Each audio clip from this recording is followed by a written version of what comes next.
Have you ever felt stuck in prescription? Like, what should I give after my first prescription? Should I repeat the dose or potency, or should I give higher potency? If you ever felt stuck like that, then don't worry, my friend, because H.A.Robert has wonderfully taught us what to do during our second prescription. Before that, I hope that you have subscribed to my channel. If not, please do subscribe so that you will get more videos. Moving on. In homeopathy, knowing when to act and when not to act is more important than knowing the right remedy. So you have studied materia medica so well that you know what medicine should give at what condition, at what symptoms. But if you doesn't know when to act or when not to act, then it will be all rubbish and useless. So H.A.Robert beautifully explains what to do after your first remedy has acted, because that's where most young physicians blunder. Yeah, we know young physicians doesn't have experience, but H.A.Robert has wonderfully told all his experience, because experience is the best teacher. So that's why we have to learn philosophies very well, because even though homeopathy is just a crawling stage of treatment, it's just growing. It's been just more than 200 years or what. So through the experienced people, we will get the idea of prescription and healing the sick, as an Hahnemann has always told us to do. So what is second prescription? The second prescription is what comes after your first remedy, similimum, has acted. So it might be a repetition of the same remedy, an antidote if there was an overreaction or aggravation, a complementary remedy if case needs deeper push, and then a new similimum if new symptom picture arises. So what all it might be? Repetition of the same remedy. You gave a remedy and it worked very well, then you repeated the medicine. Then second antidote, you gave the remedy but it was wrong, or it caused overreaction or aggravation, and you should antidote to the first remedy. And third, a complementary remedy. You gave a remedy, it acted very well, but it needs much more greater push. So you are giving a complementary remedy. And then a new similimum. You gave a remedy but it didn't react well because you gave a wrong medicine. So again, you should take the totality of symptoms and give a new similimum. So I'll just give you a mnemonic to remember choices. Like if you say second prescription wherever, whether it's essay or 5 mark or 2 mark, don't worry, just remember this mnemonic. Raise, repeat, antidote, complement, and enter a new similimum. What's the mnemonic? Raise, repeat the medicine, antidote the medicine, complementary remedy, and enter a new similimum if you got wrong. So what if the first remedy didn't act? So you gave a first remedy. Now just these are all the scenarios. First one is your first remedy didn't act. Robert says if the remedy has no effect, it was never a true prescription. It was bungling. So the remedy didn't act. So the remedy that we chose was wrong. That's the real result. So don't even think about the second prescription if there was no action, it didn't match the vital force, and the patient showed no change. So you gave the remedy that didn't react, no action, it didn't give any effect on vital force, the patient showed no change, then the remedy that you gave was wrong. So in such case, your first job is to find the actual similimum again, your true first prescription. So you should take all the symptoms, totalize it, analyze it, and then you should give a new first prescription. So when can you repeat the first remedy? So now you cannot repeat the first remedy if you went wrong. So when can you repeat the first remedy? Only when the remedy acted well, curatively. You should remember the word curatively. If the remedy overreacted, then again it's wrong. So only when the remedy reacted well curatively, the symptoms were removed in the logical direction. Example, Herring's law of cure. You know Herring's law of cure. I have already uploaded in my shorts. Like Herring's law of cure is from within outwards. The symptoms will show from within outwards, from above downwards, from head to toes, like from above downwards, in reverse order of appearance of symptoms. First the person had headache, then had stomach pain. So in reverse order of symptoms. So the symptoms will come as first stomach pain, then headache. So this is the Herring's law of cure. Symptoms were removed in logical direction, that is Herring's law of cure. Then third, but the same old symptoms return. Don't repeat the first remedy if trivial symptoms only are left. If the patient is still improving, then you shouldn't repeat, because that will hinder the process. then you are impatient or unsure. So sometimes, oh, let me give another dose. Oh, I'm so restless. I don't know. I think this is the right remedy. No, you should be patient enough to a patient. Let the remedy complete its job. Do not interrupt. Now, danger zone. Repeating too soon. Like the case scenario of inpatient, isn't it? So here's where 90% of students and even doctors make mistakes. If you repeat the remedy after major symptoms are gone, but before the vital force finishes healing, then you break the cycle of cure, introduce the drug symptoms. This is the time where proving of the drugs come to action. Then mix disease symptoms with proving symptoms and make next prescription unclear. So what is the best skill of a homeopath? Knowing when to wait, because this is the scenario where you should wait for a while. You should have the power of patience. The real second prescription. So when can you really consider second prescription? So you said that, oh, I shouldn't repeat the first medicine. I should repeat the first medicine. Now, when should I really give a second prescription? First one is first remedy acted. Wow. The remedy that I gave was right. Then time was given because you waited. Then case stood still because even though you gave time, at the moment, the case is set still. It's not improving later. New orderly symptoms appear. Original symptoms reappear, though weaker. Then, reevaluate the case with a fresh mind, match new symptom or repeat the previous remedy if pattern matches. So this is the time that you should give a second prescription. Now, natural pause and return. Robert explains that healing takes time. We are not like superpowers, like giving the medicine at the same time it will be removed. If it is a chronic condition, if it is acute, okay, we can see. Or sometimes if you're giving the right remedy, yes, it's possible. But natural pause is also there. And natural return of the symptoms are also there. So that's why Robert says, while the vital force is repairing the internal economy, the symptoms go quiet because it will go to sleep. As there are some natural changes in our body. This pause is not the time to act. So when this is happening, you should please wait. Wait till original symptoms reappear gently. The return is equal to remedy action has finished. Only then should you give another dose or a remedy, or new remedy. So now you will think, so I cannot tell the patient to wait and watch like your body is now acting, so please wait. I cannot say like that. So what you should do as a homeopath, and others have already said that we are really a placebo, isn't it? So only in such kind of situations that you will be giving placebo to just give a good mental satisfaction to the patient. Otherwise the patient will be saying, oh, this person is actually a coney, he's not giving medicine. So you must give placebo, maybe sometimes as pills or as tablets or diskettes, any form. But this pause is essential. So what to do after the first remedy acts? The second prescription is often not a prescription at all. It is an act of waiting, listening and trusting, as said by H.A.Robert. So how to interrupt the return of symptoms?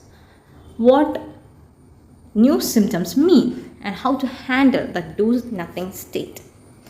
So golden rule, no symptoms is equals to no prescription. If there is no symptoms, then should you give remedy? No. If there are no symptoms, I will suggest you to give one dose of placebo. Those symptoms are the only guide to the remedy. So what should you do when patient feels not quite right but has no clear symptoms? So the patient says, I don't feel well, but I don't have any symptoms to tell to you. Then don't prescribe, just give one placebo. Wait for symptoms to return or evolve. Patience is equals to prescription. So just know, no symptoms means no prescription. Or if the patient needs to be mentally satisfied, then give a dose of placebo. Return of original symptoms is equals to good sign. So if the old symptoms are reappearing, this person will be saying, before coming here, I was having itching on my left arm and there was kind of eczema kind of eruption. But later, after taking allopathic medicine, it just went. But then I have this asthma. But when I took this medicine, now my old symptoms are coming back. So when that old symptom is coming back, you should be very joyful because that's a good sign. This is very important. If the original symptoms return, even if it is weaker or milder, even if you waited weeks or months, that's a sign that your first remedy was correct. Bravo, that's really great. So what to do? Repeat the first remedy. So if all symptoms are coming, then don't think of any other remedies. But you should be sure that it is an old symptom. If it is new symptom, then it was wrong. If it is old symptom, then repeat the first remedy. What if new symptoms appear? Okay. Now, old symptoms means you should repeat. What happens if it is new symptoms? Here comes the tricky clinical case scenario. All symptoms vanish, but completely new symptoms arise. You must ask and put on your thinking cap. Are these new symptoms part of the remedy pathogenesis? If it is yes, could be a partial proving. If it is no, then it might be a mistake in first prescription. So the remedy that you gave was wrong, or you just made it a partial proving. So did patient or family report these symptoms in the past? If it is yes, then possibly older suppressed layer is surfacing. So it's good. If it is no, you might have altered disease direction and it is danger. So if new symptoms are coming, that is not old, then it is danger. If it is old, then it is good. So you should be very careful. You should ask all these questions to understand whether that new symptoms was old or that new symptom is actually new. So what to do if it was a wrong remedy? So I didn't know that the remedy that I gave is wrong. Now what should I do? I gave a wrong remedy. Tell me. So if new symptoms are not in drug pathogenesis. Drug pathogenesis means the symptoms of the drug. That you're learning all those material medication. So that symptom, what medicine, when we take, what symptoms are produced, that is drug pathogenesis. So if new symptoms are not in drug pathogenesis and not in past history of the patient, then the first remedy was wrong and it has changed the disease direction. A big mistake. Yes, it was a big mistake. You made a wrong choice. Now, action plan. What you should do? Antidote the remedy if possible. You can either antidote the remedy by giving a medicine like Nexvomic or camphor, or otherwise you can tell the patient to drink a very strong cup of coffee. That's also a good decision. Now, give rest period. And after that, you should give a rest period because then only our vital force will come into action, will understand, okay, I have antidoted, now I should get ready for the next step. So our vital force is actually really intelligent, So retake the case with fresh symptom picture. And during that time, you should retake the case. You should tell that your case is actually complicated. I need to study your case. So can you tell more and more symptoms that you have seen? So you will get more ideas. And that not only just makes you a good practitioner, but also will help that patient to stay in your case. So prescribe the second remedy based on new and old symptoms. And be extra cautious now because each mistake makes the next prescription harder. So now you made a mistake for the first. And be prepared because you shouldn't make a second mistake, otherwise the patient will not return. So the do nothing phase, don't panic. Now you gave a remedy, now there will be a phase called do nothing phase. So during that phase, please don't panic. Robert introduces the do nothing state, a concept a very few understand. What is it? Patient says, I'm totally fine, but I can't explain what's wrong. And there are no prominent symptoms but a vague lack of well-being. Yet they improved overall. So I have already told you what you should do on do nothing phase. Don't confuse this with relapse. It could be a natural pause in remedy action, a stage in the remedy's curative cycle, a silent repair phase by the vital force. So in this state, do not repeat, do not change remedy and do not prescribe anything new. Just wait. And I told you what to do. As a prescription, what you should do? Give a placebo, that's it. Then how do you know a remedy has truly stopped acting? So this and the scenario. You can think about, has it been weeks since last improvement? Have new symptoms or strong symptoms clearly formed? Or does the patient shows no signs of inner change? Only then consider new prescription. So this is actually lots of prescription. Sometimes it could be changes, there will be no change, there will be do nothing stage, and there will be antidote stage. So many stages are there. So all this you can just write from your thoughts by remembering the mnemonic. What was it? Race. From all those you can write the essays. So 5 mark or 2 mark. Then keep a note on this. Just screenshot this so you will understand. If there are return of original symptoms, then it's a good sign. If there are new symptoms approaching, then you should ask whether it's history. You should understand whether it's proving, because you know material medication, isn't it? So you know the drug symptoms. If there are no symptoms, then wait. I will tell you to give a placebo actually. And do nothing phase is equals to natural pause. It means you have to wait. Then action plan. Antidote, retake, prescribe cautiously. Prescribe cautiously because you already made a mistake.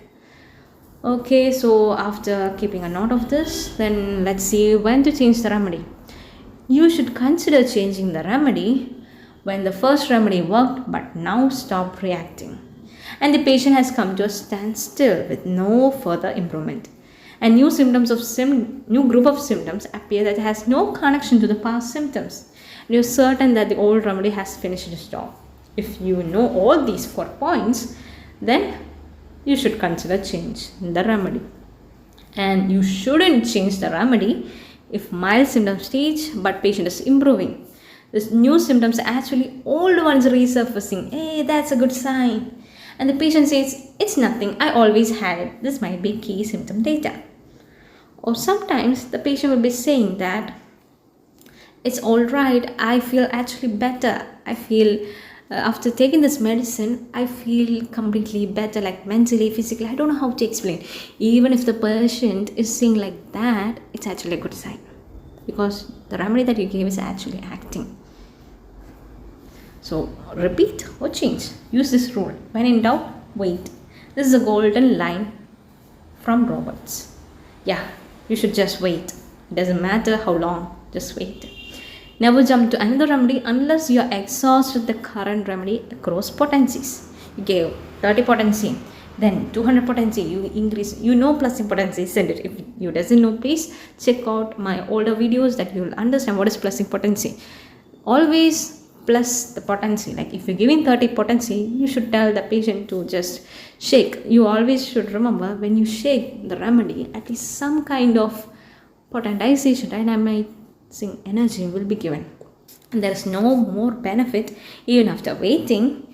And third one is the new picture is complete and unrelated to the earlier one. So all these 3 points shows that you should never jump to another remedy. Complementary remedies. So what is complementary remedies? This can be asked even for 2 mark or 5 mark questions. So what is a complementary remedy? Just comment below what you know. What are complementary remedies that you know? Robert introduced a beautiful idea here. The second remedy may be a complement to the first. So what is a complementary remedy? It is a remedy that works in harmony with the first remedy. It supports the next stage of healing and heals deeper chronic issues that the acute remedy can't reach. Wow, this is so good, right? The complementary remedy complements the first. So examples.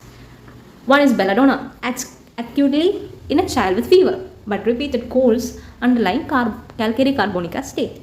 Or pulsatilla in acute complaints when chronic case calls for cyanosia. So complementary remedies completes the job.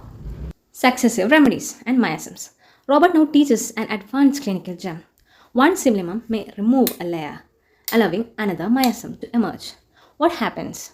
First prescription removes symptoms of SORA. Now symptoms of psychosis and syphilis emerge. That means the true depth of disease is now visible. So first symptoms was having SORA. Just imagine all those layers of miasm as this onion. So it has many layers, isn't it? Sometimes the first layer can be SORA. Like this is the layer of SORA.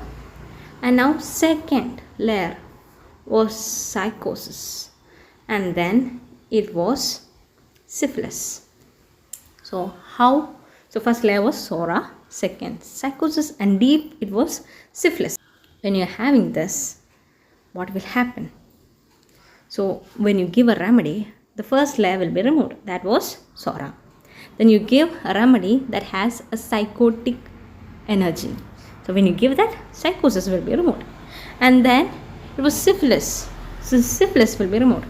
But sometimes it's not just 3 layers. It will be sora, and then it could be psychosis, and then it could be syphilis, and again it could be psychosis, and again it could be sora. It will be like layers of an onion, isn't it?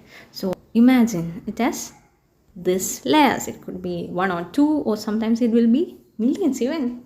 So now you must retake the case, match the new layer with its appropriate miasmatic remedy, understand the cure may zigzag between miasms, and be prepared. This is common in deep-seated chronic cases. Now, the second prescription is not just another dose. It's a test of your patient's perception and philosophy.